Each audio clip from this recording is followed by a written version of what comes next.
Va a ser un momento muy incómodo y difícil si es que la vicepresidenta permanece en el cargo y llega a ser presidenta. ¿Por qué? Porque hay una clara enemistad. Si es que lo vemos a nivel país, va a ser una situación muy complicada de manejar y probablemente las políticas que estén ahorita cambien. Todos los políticos te dicen, es que cuando yo llegue a ser alcalde, señor, entonces nos está mintiendo, porque si no es capaz de hacerlo sin el cargo público, usted no se merece el cargo público, ¿ya?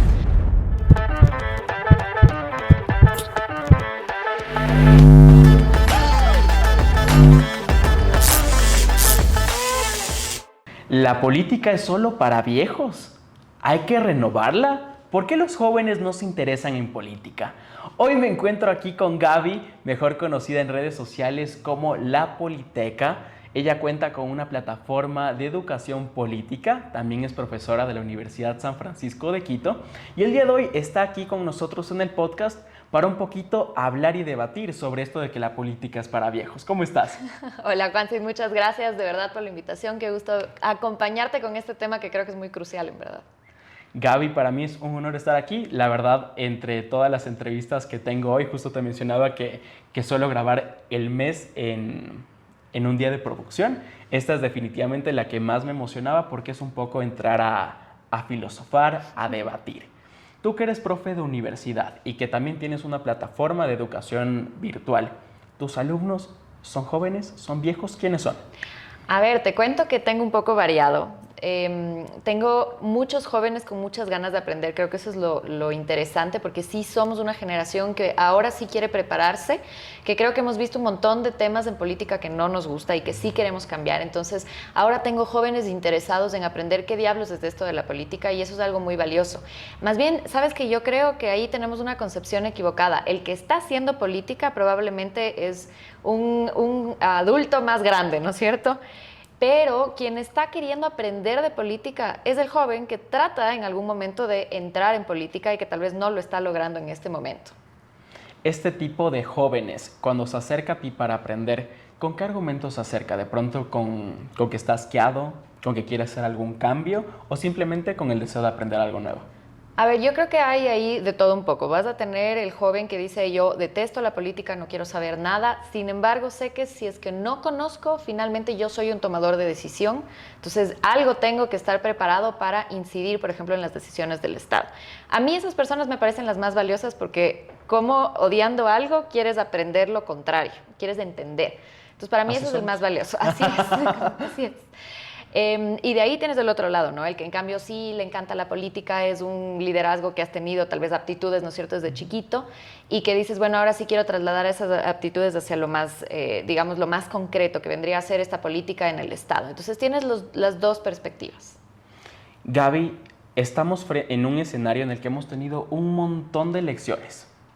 Acabamos de pasar una muerte cruzada, vimos cómo Noboa llegó al poder y entre tantas elecciones ya estamos cansados de escoger gente que muchas veces nos representa, otras veces no, o muchas veces terminan siendo más de lo mismo. Frente a este cansancio electoral, ¿cómo ves tú el tema de la educación política? A ver, yo creo que nos hace falta más educación política. O sea, terriblemente el Ecuador no tiene una buena base de educación política y vamos esto un poco hacia atrás en la historia. Si tú te das cuenta, la conformación en general de la República, cuando nos hicimos República, no teníamos idea hacia dónde queríamos ir. Los partidos políticos llegan al Ecuador 60 años después de instaurado el Ecuador. Tuvimos muchos caudillismos, ¿no es cierto? Estos caudillos que venían y se quedaban durante muchísimos años. Ejemplo, el florianismo en la creación del Ecuador, 30 años de florianismo, el garcianismo, el velasquismo, etcétera, etcétera. Y con el retorno a la democracia, donde dijimos es la oportunidad ahí para cambiar, esto no funcionó. Entonces, la cultura política en general no ha sido buena. Y yo sé que estamos cansados de tantas elecciones. Creo que no hay alguien que te diga, uy, estoy súper contento de estas elecciones del 2025, ¿no es cierto? Y peor los que están en mesa. Pero lo que sí te puedo decir es, ha sido un periodo de inestabilidad política, inclusive desde el retorno a la democracia, donde dijimos, sentemos las bases para que ya no nos vuelva a pasar. No funcionó. No funcionó, seguimos con periodos de inestabilidad, hemos sacado a varios presidentes, ¿no es cierto? Y con la muerte cruzada volvemos a tener un cambio de gobierno. Entonces, lastimosamente, lo que heredamos han sido dos cosas. La primera, la inestabilidad institucional del Ecuador, que te digo, esto viene desde la creación de la República. Y la segunda, ahí te das cuenta cómo la educación política juega un factor importante. Porque si tuviéramos una mejor educación política, tendríamos mejores representantes, tendríamos mejores partidos, tendríamos un sistema de partidos que funcione, por ejemplo. Básicamente lo que me dices es no se quejen de los gobernantes si es que no se están preparando para, en este caso, para gobernar. Por otro lado, Gaby, tomando en consideración que podemos votar desde los 16 años, ¿consideras que la educación política debería empezar desde la escuela o en la universidad? Verás, yo siempre les digo, nosotros somos seres políticos, entonces tú y yo, así yo haga más temas de academia o tú quieras incidir, por ejemplo, desde la asamblea, está perfecto, pero todos somos seres políticos en diferentes niveles. Tomamos decisiones inclusive, por ejemplo, cuando estamos en el colegio. En algún momento te debe haber tocado elegir el presidente de la clase, o has de haber sido tú, conociendo el ejemplo de haber sido él. Fui candidato a vicepresidente del Consejo Estudiantil y perdí, ¿puedes creer? Esa fue mi primera trayectoria política. Entonces ahora se va a robar el Estado. Pero, como tú ves, estas decisiones de política empiezan desde que somos guaguas. Pero mira, justo ahí dijiste algo interesante, el Consejo Estudiantil. Imagínate, nos invitan a participar en consejos estudiantiles sin antes tener una preparación política. Sí. Y ¿Qué onda? Te cuento lo que pasó una vez, esto les contaba justo en un TED Talk. Cuando estábamos chiquitos, hicimos esta elección en clase y me acuerdo que uno de mis compañeros trajo dulces. Y nos repartió a todos, y luego hicimos las elecciones, ¿no? Pero nos trajo dulces en la legítima forma de decirnos, somos sus amigos, tomen los dulces. Claro, después se armó un bochinche porque un adulto, no ellos, porque éramos niños, un adulto dijo, esto es corrupción, porque les dieron dulces a los niños y eso incidió en la votación. Entonces, claro, ya de grande, o sea, ya de grande tú dices, ¿cómo el niño puede saber que el otro está actuando mal o que está incidiendo en el voto? Si es que tú no sabes cuando eres niño qué es corrupción. Al final hubo golpe de Estado, le votamos al pobre niño. No fue presidente, él había ganado. Pero mira tú que si es que hubiéramos sabido, tal vez cuando éramos chiquitos, que esto estaba tal vez mal, ¿no es cierto? O el niño hubiera entendido que esa acción habría puesto en duda lo que él quería hacer y la votación, por ende, no lo habría hecho. Porque no era un mal niño, ¿me explico? Y tal vez su finalidad Tampoco no era era esa. corrupto, y no quizás. era corrupto. Entonces, para mí, por ejemplo, la reimplementación de la cívica, que hoy en día ya la volvió a hacer el Ministerio de Educación, es súper importante porque no es solamente los valores nacionales, es también este tema de la ética, es también, como te digo, la cultura política no es solo aprender de política, es cómo funcionan estos mecanismos, porque en algún rato tú vas a tener 16 años y vas a tener que decidir quién va a ser tu representante. Entonces, si estamos poniendo esta cuota tan importante de decisión al ciudadano, por lo menos expliquémosle de qué se trata. Y en qué va a afectar su decisión en este caso. Entonces, un poquito aterrizando las ideas que hemos ido sacando. Deberíamos empezar a aprender de política desde que somos pequeños. 100%. Y seguido de eso, ¿cómo podrías tú impulsar a estas personas a que puedan estudiar política, ya sea en la universidad, tomando en consideración que de la política no se puede vivir a no ser que seas corrupto? No, sí se puede vivir de la política. Y creo que depende en qué, porque, por ejemplo, no necesariamente si quieres vivir de la política tienes que hacerlo desde un cargo público. Correcto. Puedes hacerlo, por ejemplo, desde la consultoría política, desde el análisis, desde la academia. Entonces, y no necesitas, por ejemplo, un cargo público para hacer un cambio. Es algo que también les digo siempre, ¿no? Todos los políticos te dicen, es que cuando yo llegue a ser alcalde, señor, entonces nos están mintiendo, porque si no es capaz de hacerlo sin el cargo público, usted no se merece el cargo público, ¿ya? Y yo creo que ahí lo importante también es entender que la política es algo transformador, es algo que cambia vidas, entonces es algo que tiene que tener mucha responsabilidad la gente que lo maneja, algo que no hemos logrado necesariamente. Aquí seguimos viendo el interés personal ante el interés general. O el mismo ego. O el mismo ego, porque claro, llega una elección y ahorita vas a ver otra vez 12 candidatos que te dicen yo voy a ser el mejor presidente y vamos a darnos cuenta que no es así, que los cambios que necesitan son profundos. Entonces, en resumen de todo esto es, oye, tómatelo con responsabilidad, por supuesto, porque es el manejo de tu estado. Si es que algo no funciona bien en la política, no importa lo que tú quieras hacer. Si quieres ser chef, si quieres ser pediatra, si quieres ser veterinario, no importa, no va a funcionar. ¿Ya? La política es lo más importante con lo que vivimos a diario y no nos hemos dado cuenta. No lo sé. ¿Los partidos políticos también deberían jugar un juego en la preparación política de los jóvenes? Sí, por favor. Los partidos políticos son el vínculo entre el ciudadano y el poder público. Entonces, tú no tienes, y ahí hay que hacer esta diferenciación. La gente te dice, yo soy apolítico. Eso es mentira. Todos somos políticos. Nadie puede ser apolítico. Tú puedes ser apartidista, es decir, no estar a favor de un partido determinado. Correcto. Pero el partido juega el rol importante de ser el promotor de una ideología. Entonces está bien, cada quien tenga su ideología, esto se va a basar, por ejemplo, en la construcción social, económica de la persona. Si es que tú me dices yo soy ultraconservador, está perfecto. Si es que tú me dices yo le voy hacia el progresismo, está perfecto. Lo que sea que haya incidido, pero tú tienes que entender eso y te encuentras representado ante un partido. Entonces tú vas creciendo y te vas volviendo más afín a un partido. ¿Qué es lo que pasa? Que como tú dijiste hace un ratito, estas empresas de la corrupción, ¿no es cierto? Entonces, más que representado, te sientes avergonzado a veces de estar con un partido, por ejemplo. Puede pasar. ¿De qué forma un partido político debería preparar a sus jóvenes? ¿O desde qué edad incluso?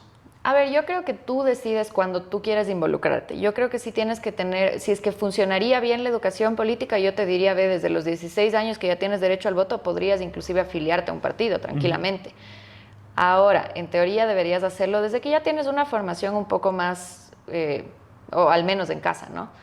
Pero yo creo que en ese sentido el partido tiene que estar presente en todo momento. Como te digo, es esta transformación del Estado, entonces tiene que hacer un buen rol. Ahorita la ley te dice tienes que tener educación partidista, esto no pasa.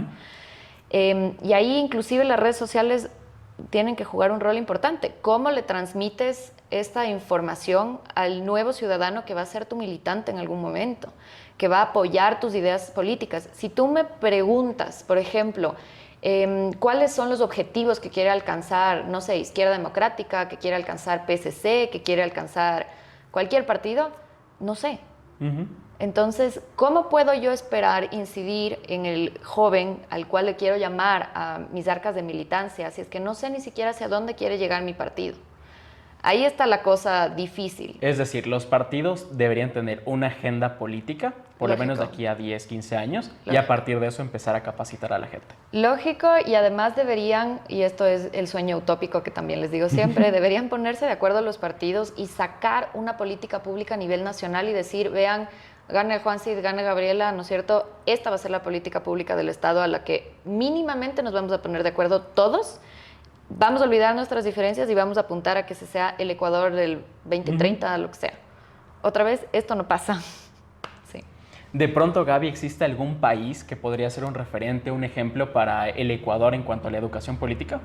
Bueno, yo creo que tienes muchos referentes. Creo que funciona muy bien, por ejemplo, el sistema europeo, y esto se ha concretizado, digamos, justamente en estos organismos internacionales. La Unión Europea se encarga de eso, por ejemplo. Ahorita recién tuvimos, ¿no es cierto?, las elecciones al Parlamento Europeo. Cada quien elige sus representantes. Hemos visto inclusive las variaciones dentro del Parlamento Europeo, pero básicamente ellos se encargan de decidir eso. A nivel de Europa, a nivel regional, ¿qué diablos queremos que sea Europa hasta el 2050, por ejemplo? Entonces, ese es un buen referente, porque si es que ellos ya lo logran, no solo a nivel Estado, lo logran a nivel región. Estamos en pañales en lo que es la política. Entonces, ahí podemos ver modelos interesantes. Creo que un modelo concreto que funciona bien ha sido el francés. Yo sí soy fan de algunas de las reformas que se han hecho allá. Cuéntanos un poquito más a detalle cómo funciona la educación política en Francia. Mira, Francia es súper interesante porque ahí se habla de educación política en la mesa, algo que nosotros nos dicen no es cierto? ¿Qué te dice tu mamá? De política y de religión en la Aquí mesa no se habla. Y peor en reuniones. Así es, no, porque armas la grande, ¿no es cierto? En cambio, en Francia es tan chévere porque, claro, llega alguien y dice, en la mesa, mientras estás comiendo, pasó tal cosa, y la gente debate en la mesa, y las familias debaten de política en la mesa.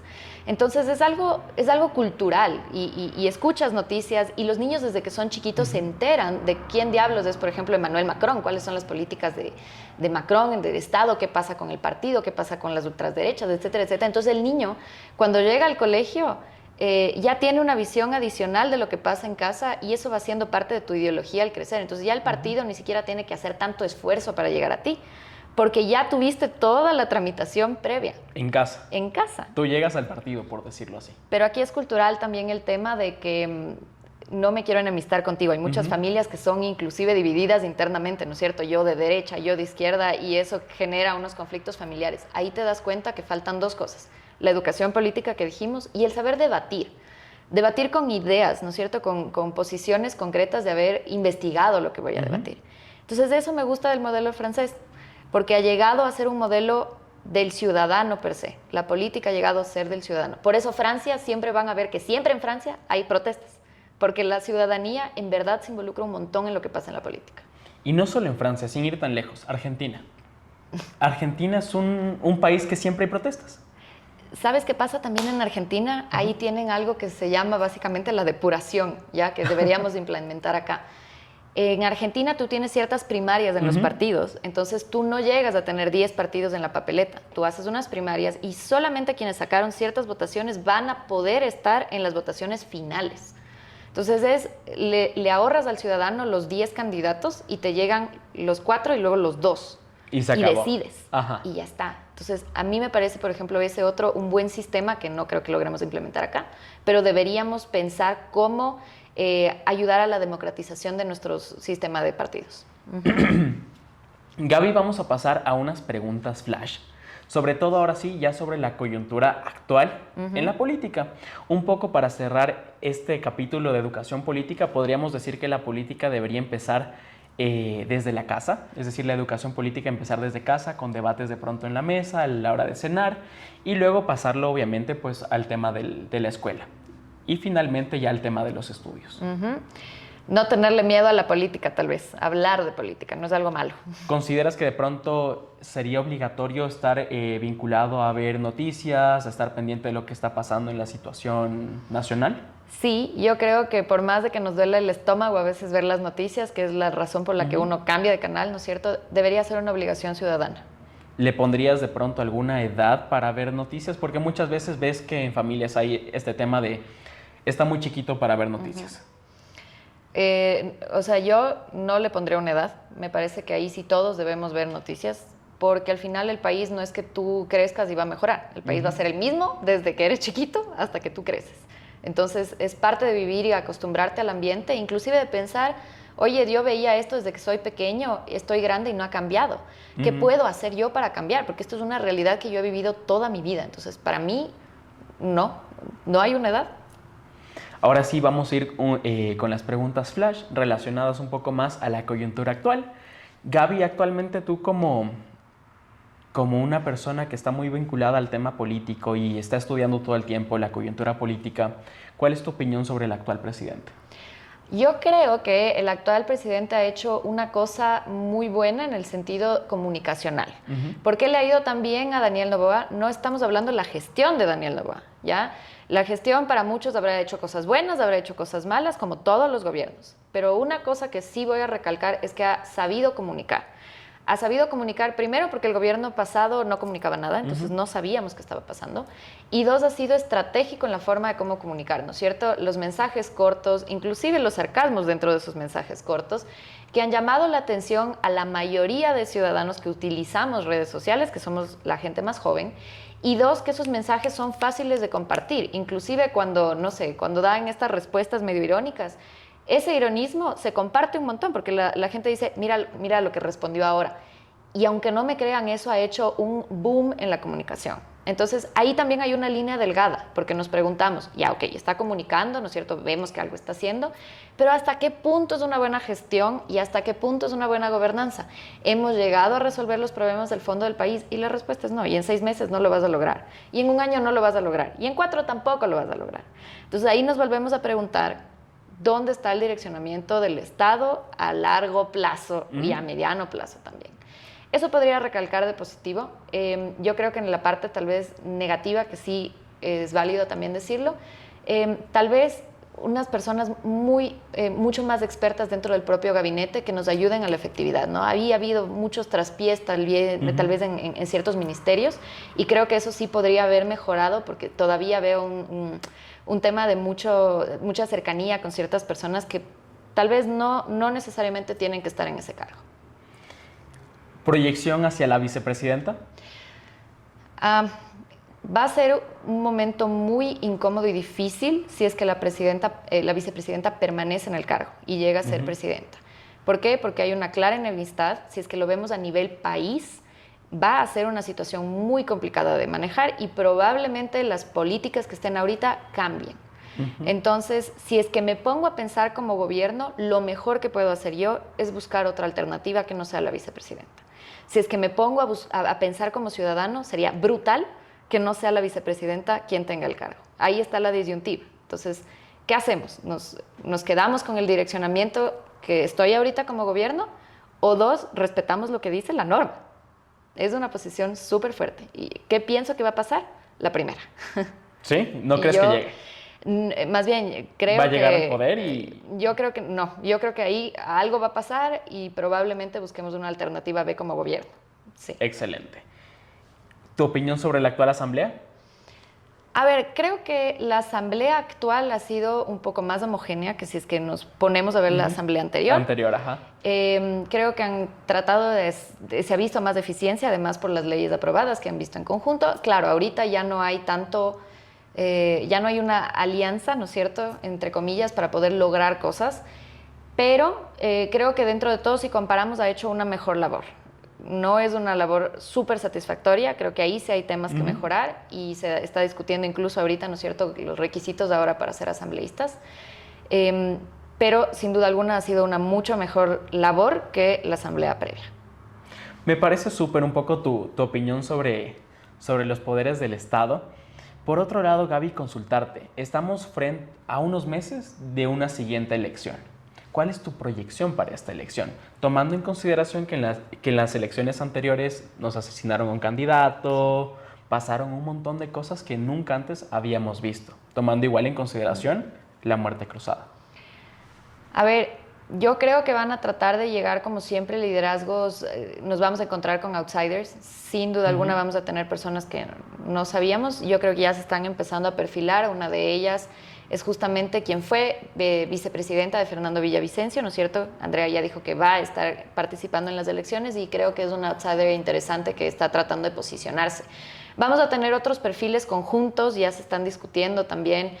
Bueno, hemos tratado de ver estas alianzas medio extrañas, en algún momento Luisa, ¿no es cierto?, con Leonidas Issa. Entonces, estamos en esta transformación de, una vez más, quién va a liderar es qué tipo de poder va a estar en el Estado, qué tipo de ideología va a llegar al Estado. Yo veo que va a ser, como siempre, una papeleta con un montón de candidatos. Vamos a tener candidatos inexpertos en el sentido de que realmente no conocemos cómo son en política los candidatos, y vamos a tener perfiles que están tratando de recuperar el poder como siempre.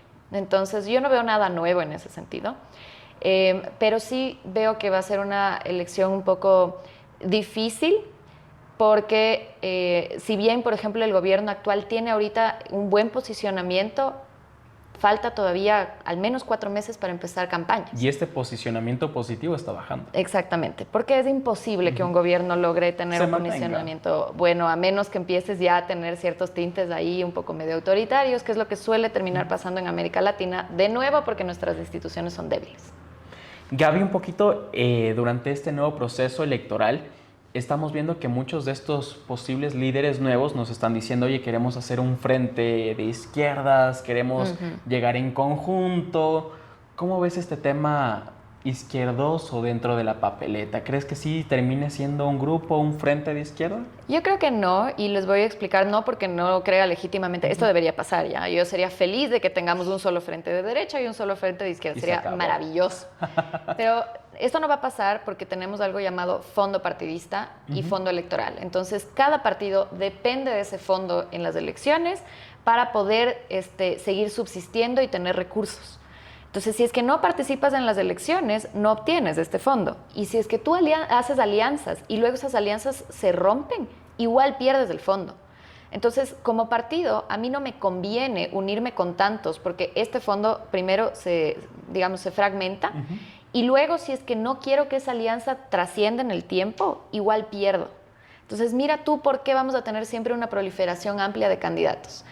Me encantaría que sea la visión así, pero en la realidad, económicamente, no me conviene como partido. Entiendo. Por otro lado, estamos viendo ya ciertas caritas de pronto de ex policías, ex militares que están diciendo, oye, yo me quiero lanzar, sobre todo porque estamos frente a una situación de inseguridad que no se ha podido resolver del todo. Ujú. ¿Qué opinas tú de que este tipo de candidatos de pronto que tuvieron trayectoria militar, policial, estén en papeleta? O sea, realmente no nos van a ayudar a solucionar de nuevo el problema. Necesitamos a alguien que sepa de administración pública. Ujú. ¿Por qué? Porque necesitamos a alguien que sepa distribuir las mejores cargas, ¿no es cierto?, en estos elementos importantes que ya conocen, por ejemplo, el tema de seguridad, que puedan ser trasladados a estos lugares específicos. Pero si es que tú no sabes de direccionamiento y sabes solamente de un tema de seguridad, muy difícilmente vas a lograr tener algo tan grande como es el Estado. ¿Por qué? Porque a veces ni siquiera tienes, digamos, conocimiento público, o sea, no has pasado, por ejemplo, por la asamblea, o no tienes conocimientos de derecho o de economía, que sí son importantes cuando tú quieres manejar el Estado. Por más de que digas, no, es que cualquiera puede ser presidente, sí, pero es un cargo tan difícil que necesitas estar preparado para, y necesitas saber un montón de cosas, y necesitas apalancarte en las mejores personas. Entonces, me encantaría que en lugar de estar en papeletas, estén dentro de un gobierno apoyando en las áreas que sí saben. Pero nuevamente ahí entra algo que tú dijiste, los egos. Los egos nos matan en América Latina. Gaby, ¿tú crees que esta elección continúe siendo de correístas versus anticorreístas o ya tengamos alguna narrativa diferente? Va a ser imposible que no sea de correístas versus...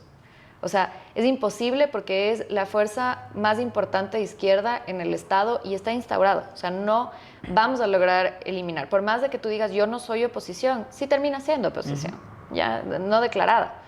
Pero vas a tener una posición diferente. Entonces, esto no lo vamos a arreglar nunca. Nos pasa lo mismo que en Argentina. Hablamos, por ejemplo, no solo del kirchnerismo, hablamos del peronismo y esto se va a quedar para siempre. Es algo que ya no nos vamos a lograr librar. Entonces, es decir, ya es algo trascendental. Es algo que ya es parte de nuestra historia. Lo que pasa es que le hemos dado un nombre, pero es el progresismo concretado, ¿no es cierto?, en un partido político que termina siendo Revolución Ciudadana. No estoy diciendo si eso está bien o mal, les estoy diciendo que es imposible que desaparezca.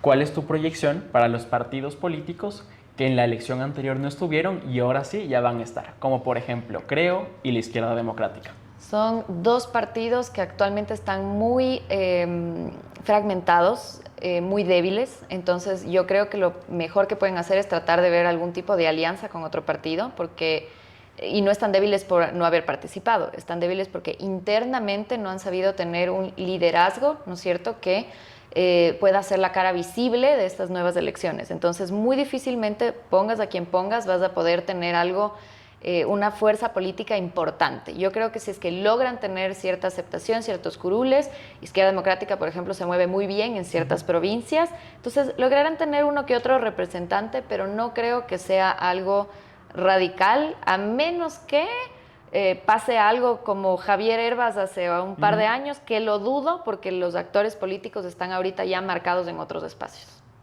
¿Crees que Creo está quemado? No creo que está completamente quemado, pero claramente después de no haber hecho una buena gestión de gobierno no está en su mejor etapa. Entonces, más bien ahorita tiene el rol principal de poder reivindicarse. ¿Qué necesitas? Un buen candidato, un candidato confiable, un candidato probablemente joven, que le dé la vuelta a la idea de lo que es Creo. Sí se puede lograr, entonces, pero es difícil y necesitas una buena comunicación para hacerlo. Me parece genial un poco todo lo que ha sido tu opinión. Para pasar a la fase final del podcast, te voy a lanzar unos cuantos nombres de políticos actuales y me tendrás que decir tu opinión o proyección con una sola palabra.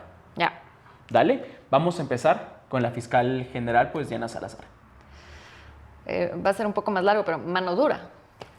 Creo ahí que tiene que seguir adelante con los casos que están siendo investigados y que no puede rendirse ante cualquier tema de intento de coercitivo, ¿no es cierto?, de hacer que deje de hacer las investigaciones. Dependemos de las investigaciones de la fiscal por muchos temas. Me parece que es la persona ahorita más importante en el Estado. Andrea González Nader. Oportunidad. No sabemos nuevamente con qué viene, ¿no es cierto? Pero creo que es la oportunidad de que demuestre si es que el perfil que está ella tratando de comentarnos es realmente ese perfil. Yo no voy mucho a que los hombres o las mujeres tienen que ser por cuota de género algo. Yo voy que la mejor persona y el mejor perfil es el que tiene que liderar. Y si es que Andrea lo es, bien sea. Si es que lo demuestra, que así es. Luisa González.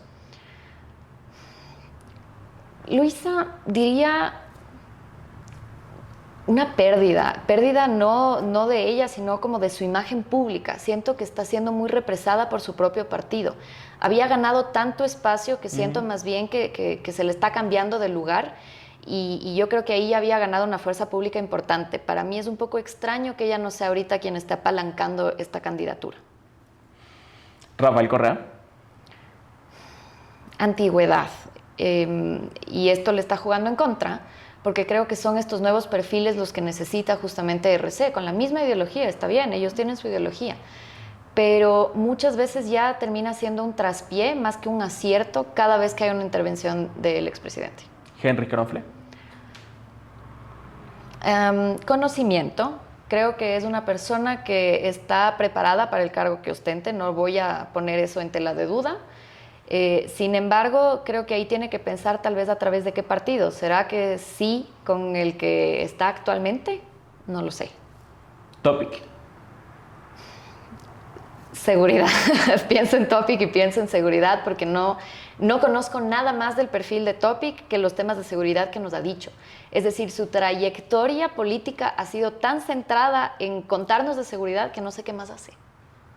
Interesante. Carlos Rabascal. Chuta. Yo creo que ahí está como, más bien, represado sería la palabra. Yo pensé que iba a tomar un gran liderazgo, porque más bien ahí le veo un perfil bien interesante para participar en estas elecciones 2025, y siento que se me está quedando. O sea, siento que él iba a ser una figura muy importante en la figura de izquierda, y no sé dónde está. Yo creo que se lanzó muy rápido. Puede ser. Y se quemó. Puede ser, pero sí, está como represado, en verdad. Pedro Granja. No, eso sí es oportunismo. No sé qué intentó, no sé qué intenta ahora, y creo que le juega en contra inclusive sus declaraciones de años previos. Lo que decía que le tienen que escupir. Sí, claramente nos puso en bandeja de plata el tema, pero creo que él lo vio con una oportunidad. Leonidas Issa. Una lucha, digamos que él tiene su cuerpo de lucha, ¿no es cierto? Ya sabemos cuáles son sus luchas. Y siento que cada vez han sido unas luchas mucho más personales que una lucha real por el interés general, por ejemplo, de los pueblos indígenas. Entonces, me parece que es una lucha, pero personal. Henry Cucalón. Diría que la palabra es interesante. Ahí también tenemos otro perfil bastante preparado que sabemos, y no voy a poner en tela de duda lo que conoce y hace Henry Cucalón. Me parece que además hizo una buena gestión. Entonces, diría que es un perfil apuntándole a algo positivo. Y finalmente, Daniel Noboa. Diría que... Voy a hacer otra palabra larga. Tu silencio también fue respuesta. Diría que necesitamos aterrizarlo. Ajá. ¿Ya? Me parece que las cosas positivas que ha logrado en el gobierno a veces se nos está yendo ahora un poco de las manos. Las últimas declaraciones, inclusive con los presidentes en América Latina, creo que no fue lo mejor que le pasó esa semana. Fue una semana desastrosa, además, para el gobierno, la previa a esa. Entonces, creo que ahora tiene que ir aterrizando en este corto tiempo que le queda en sus estrategias políticas, si es que se busca reelegir justamente. Y ahora sí, un poco la pregunta final. Por ahí dicen que hay una ficha oculta y nueva de parte del correísmo de apellido Verduga, jovencito que vive en España. ¿Cómo lo ves a él? ¿Crees que es un buen candidato para hacerle frente a Noboa? Me acuerdo que conversamos hace algún tiempo. Me parece que es una persona preparada. Me parece además que tiene un buen tema de discurso en cómo dirigirse a la gente. Es carismático.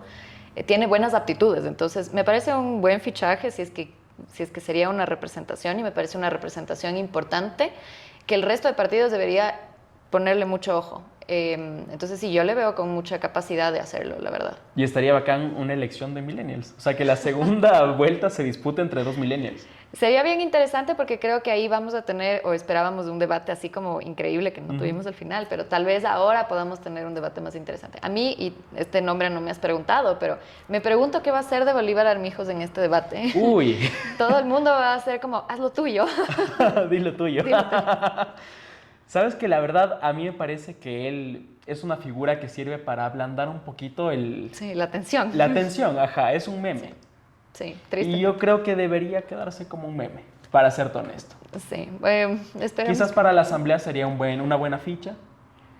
Ojalá que no, porque Pero no creo para que presidente. tampoco creo que debería perfilarse más bien alguna elección seccional donde gane ahí sí un poco de experiencia y tal vez más adelante si es que lo quiere intentar de nuevo, pero no creo que esté preparado ahorita para una elección general. Gaby, para mí este podcast ha sido súper interesante. Hablamos un poquito sobre lo que es la preparación política, sobre dónde debe comenzar. También conversamos un poquito sobre el panorama actual en la política ecuatoriana y sobre lo que está a continuación. Para mí ha sido un honor entrevistarte. Espero una vez más no sea ni la primera ni la última vez que estés aquí en el programa y que sobre todo podamos continuar aprendiendo de ti. Muchísimas gracias a ti por la invitación. Sabes que te quiero con todo mi corazón y ha sido de verdad un gusto el estar acá contigo. Gaby, cuéntanos un poquito de qué forma podemos continuar aprendiendo de ti en tus plataformas digitales y cómo te podemos encontrar. Les cuento que ahora estoy en todas las plataformas digitales, Instagram, YouTube, TikTok, donde ustedes quieran. Estoy como @lapoliteca_s y ahí pueden informarse más sobre política de una manera un poco más divertida y digerible. Cuéntanos un poquito de tus cursos. Claro que sí, y estoy haciendo varias capacitaciones siempre, todo el tiempo, donde pueden aprender sobre cultura política, ciencia política, relaciones internacionales, campañas políticas, oratoria, etcétera, etcétera, que les ayude a prepararse si es que ese es el mundo que ustedes quieren ir. Me parece espectacular. No olviden que a mí me pueden encontrar como @juancid22 y no olviden suscribirse a este canal para continuar escuchando y mirando estos increíbles podcasts. ¿Algún mensaje como para cerrar la entrevista, Gaby?